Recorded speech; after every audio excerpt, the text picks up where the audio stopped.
Hi there, project management fans. This is Professor Allen, and today we're going to talk about something called the risk register. It sounds a little ominous, sounds a little scary, but it's not. Actually, the risk register is probably one of the best tools a project manager can have in their tool belt. It helps to identify project risks, helps you manage those risks, and control them. So sit back, kick up your feet, and relax and watch this next video. Thank you. This is a standard risk register for a project, although that's a bit of an oxymoron because there really isn't a standard. The Project Management Institute doesn't provide these sorts of standards. As the project manager, you're free to develop a risk register that makes sense for you and captures the information the way you want it. So the template that we're going to review today is not a standard template for an industry or for the Project Management Institute, but it is a standard template for a particular company that I've worked with. For your own organization, you'll have to define what makes sense for you and how you want to capture and record your risks. I like this particular template because it has a lot of flexibility and covers a lot of different projects. So let's start at the beginning. The first column, column A, is just a number. So it's a sequential number, 1, 2, 3, 4, 5, 6, 7, and so on. It really serves no other purpose, and it's primarily there as a reference. If you're printing this out or looking at it on screen, you could reference risk number 3, and people all can look at that. However, the number is not important. The next column, the risk event description, that is very important. That is your risk. So this is where you want to write your risk down, and you want to use enough words so that it's clear and understandable to anybody who reads it. You want to make sure that your risk is something that has not happened yet, and it's something that you're truly worried about on your project. Sometimes I find that people write risks down here that are not project risks, but they're organizational risks, things that can happen within the company, somewhere outside of the project, or perhaps even after the project's over, perhaps some operational thing that could go wrong. Those really aren't risks for the project. Project risks exist only during the execution of the project itself. So from the day the project is initiated to the day that it's closed out, all those days in between is what the risk register is for. It does not cover anything after the project finishes or before the project begins. So in this example, we have a risk event. It says insufficient number of skilled internal technical resources available to support the development of the new system. So that's pretty clear. It's very wordy, but it gives you everything. It identifies a risk, insufficient number of skilled internal technical resources available to support the development of the new system. Now, what you might want to do is add a few more words to this and describe what I call the so what factor. So I'm going to go ahead and click on this and add the so what factor. The so what factor is sort of the punch in the mouth you get if this risk happens. So in this particular example, I'm going to say the so what factor is a schedule delay.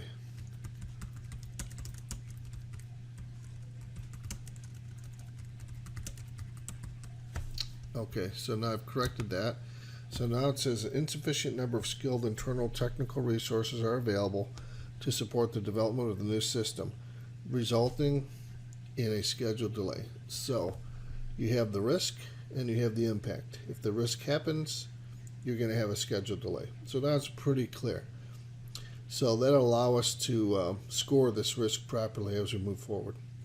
The next column here, column C, is category, and it's an optional column, and it's really just a column that will allow you to do sorting and filtering. So sometimes you can use the phase of the project that you're in. You could use one of the 10 knowledge areas in the PMI. You can use location, any way that you might want to group and sort your risks. You can use this category, but it's completely optional. The next column here, column D, is likelihood. This is how likely is it that this risk will happen during the execution of this project. It has a simple high, medium, and low score. We'll take a look at that in a minute. So the secret decoder ring is on another tab here called Impacts Defined. This is the Impacts Defined screen. Notice we have low, medium, and high for likelihood and for impacts. For likelihood, a low means it's unlikely to occur. Think of that as perhaps less than 20 or 30%. For medium, it's likely to happen. And for high, it's almost certain. Think of high as perhaps 85 or 90% likely to happen. You can determine what percentages you want to use for low, medium, and high. But the truth of the matter is we don't have that kind of data readily available typically because we haven't done any probability analysis and there's no statistical data to support percentages. So that's why we're using the term likelihood, and we're using terms like unlikely, likely, and almost certain. It's your best guess, or as the Project Management Institute would say, your expert judgment. The impacts are also low, medium, and highs, and for this particular tool, we have 5 different impact areas. We have schedule, cost, quality, safety, and scope. Now, by all means, those aren't the only 5 that you should be looking at. You may not be interested in all 5. You may be interested in 3 of these, or 1 of these, or maybe there's a 6th one. You should tailor the tool to meet your needs. And certainly the words that are inside of these definitions are meant to be tailored. So for this particular example on this template, a low schedule impact says there's no impact to the critical path or to field work. So if the risk occurs, it would not impact the critical path and it would not impact work in the field if this was a field construction project. Where high, on the other hand, says it's certain to affect the critical path or the field work. For cost, it shows less than $100,000 as a low. Greater than $500,000 is a high. Well, you may have a small project that's only $10,000, so these cost values won't work. So you definitely would want to adjust them. And for quality, it says a minor impact to product deliverables is a low. A medium is a moderate impact to product deliverables, and a high is major impact to product deliverables. For safety, a low means no impact to worker safety. A medium, minor impact to worker safety, and high is a major impact to worker safety. And for scope, less than 1% change in scope is low. Between 2 and 5% is medium, and greater than 5% is high. So if you increase your work as a result of this risk occurring, whether it's through rework or some additional work, by greater than 5%, then you would score this as a high. So this impact matrix here is important because you're going to score multiple risks as you identify them on your risk register. And in order to be consistent, you need to have a common definition of what mediums and lows and highs mean that everybody on the team uses. Otherwise, you're going to have very inconsistent scoring. So let's go back to the risk register.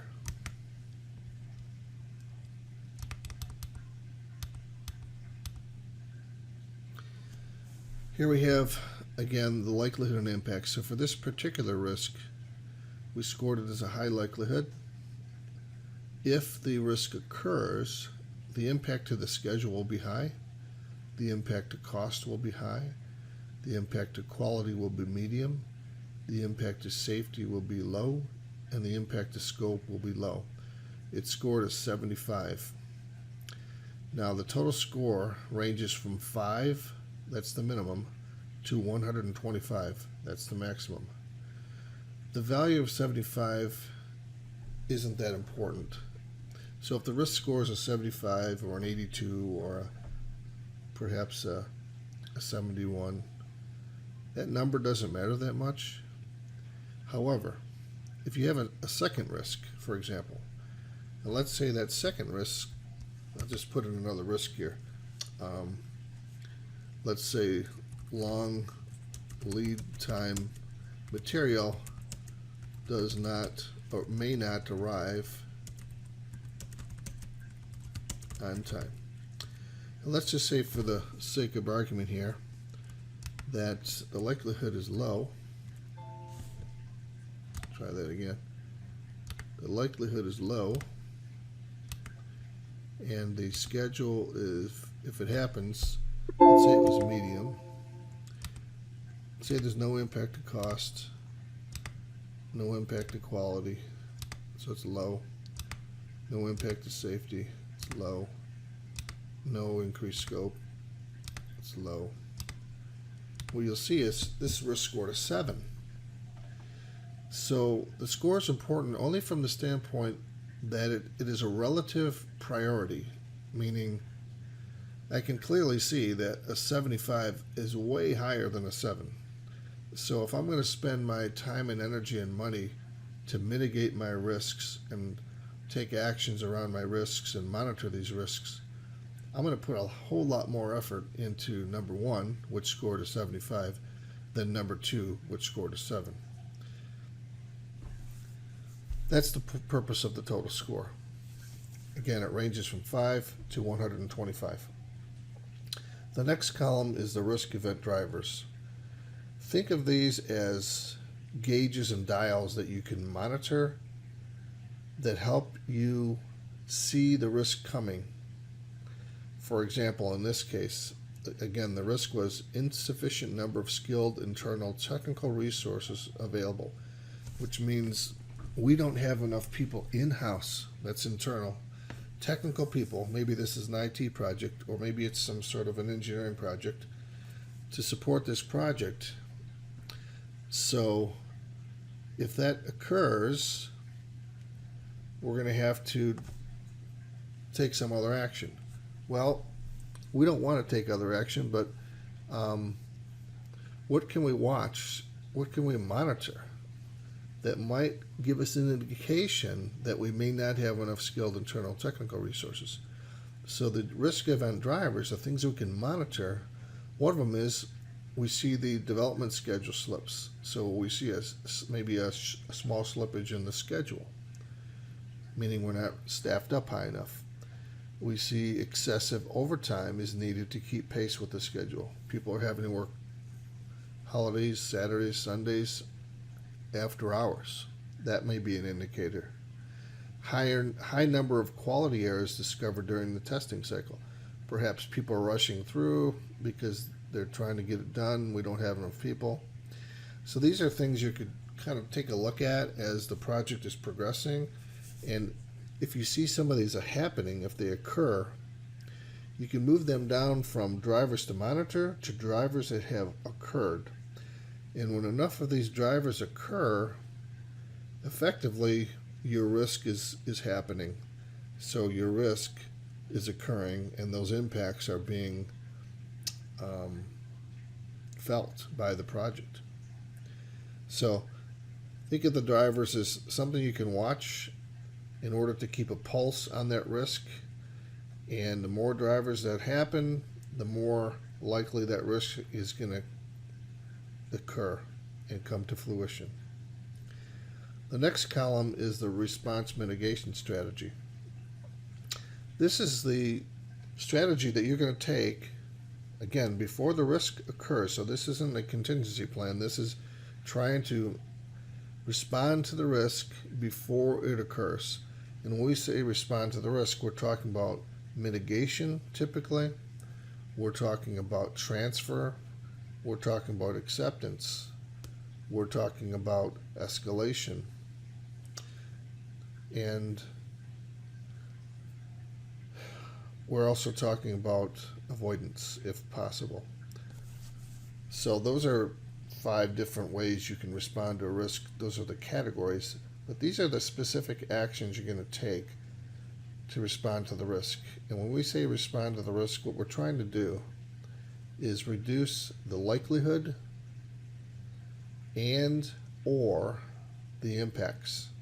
Ideally, you'd like to reduce both. So you'd like to reduce the likelihood of risk number 1 from a high to a medium to a low by taking some actions. And you'd like to reduce the impacts from highs to mediums to lows by taking some actions.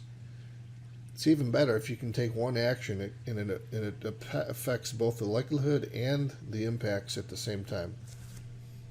That is very good when that occurs, and some people call that the multiplier effect. So in this particular example, insufficient number of skilled internal technical resources available to support the development of the new system, resulting in a schedule delay.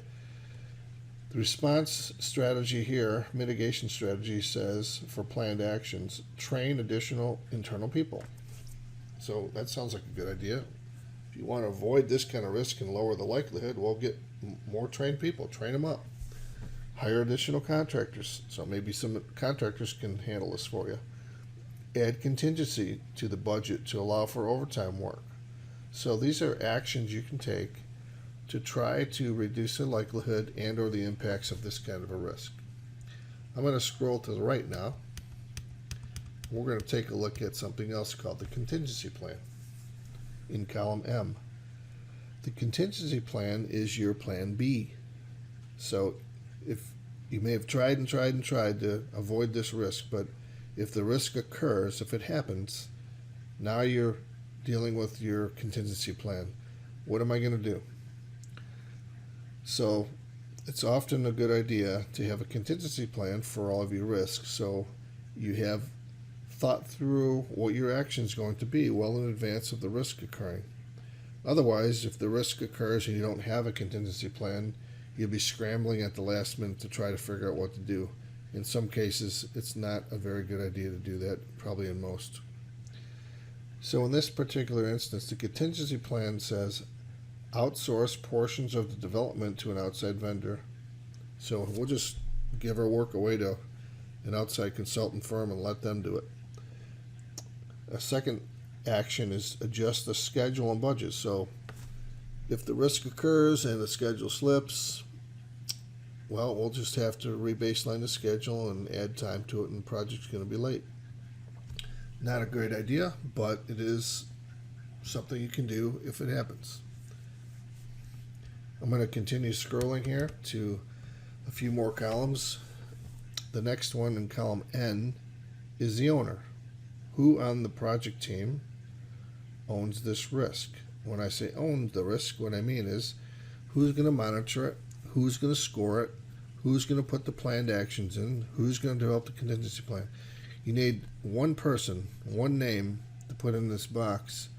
Now, if they need help from 3 or 4 or 10 other people, that's fine. They can get help, but you want one owner per risk. You don't want to put 2 or 3 people on there, because whenever you have 2 or 3 people own something, nobody owns it, then it doesn't get done. The next column, the risk time frame. This is the period of time in which the risk can occur. Some risks can happen anytime during the project, so if that's the case, you can just put the word ongoing. So for risk number 2, I'm just going to type in ongoing.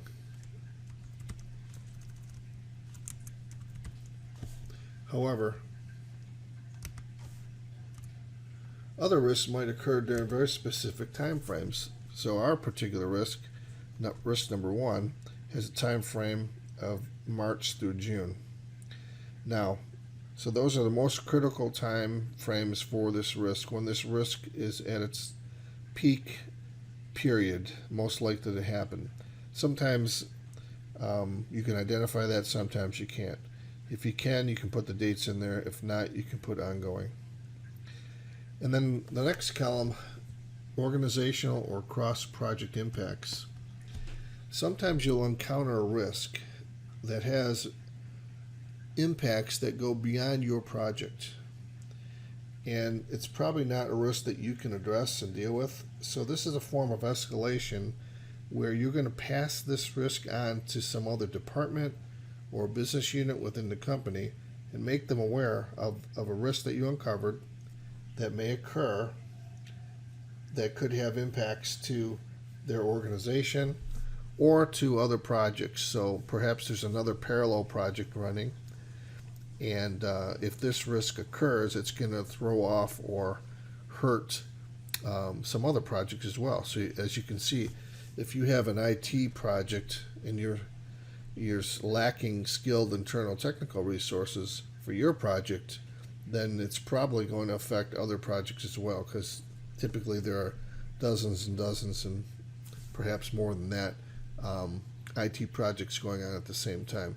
So that's what this column's about. It's really to let other people know on other project teams or in other departments that this risk, if it occurs, could impact them. So you want to share the risk with them and everything that's going on with it, because it has impacts that go beyond your particular project.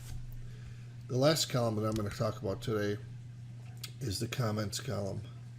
This column is a free form column. You can put anything in here you want. You can talk about some of the actions you took and how they worked out. You can record the date and time of when you last updated your risk register or this particular risk was looked at, or any miscellaneous notes about this risk in general. So that's all I have for the risk register. Again, this is one of many possible formats out there. There are much simpler versions of this, and there are much more complicated versions of this. This is one that can handle very, very large to medium to very small projects in a pretty consistent manner if you choose to use it. I will post a link if you want to use this particular template so that you can access it at the end of this video. Thank you very much. Professor Allen signing off.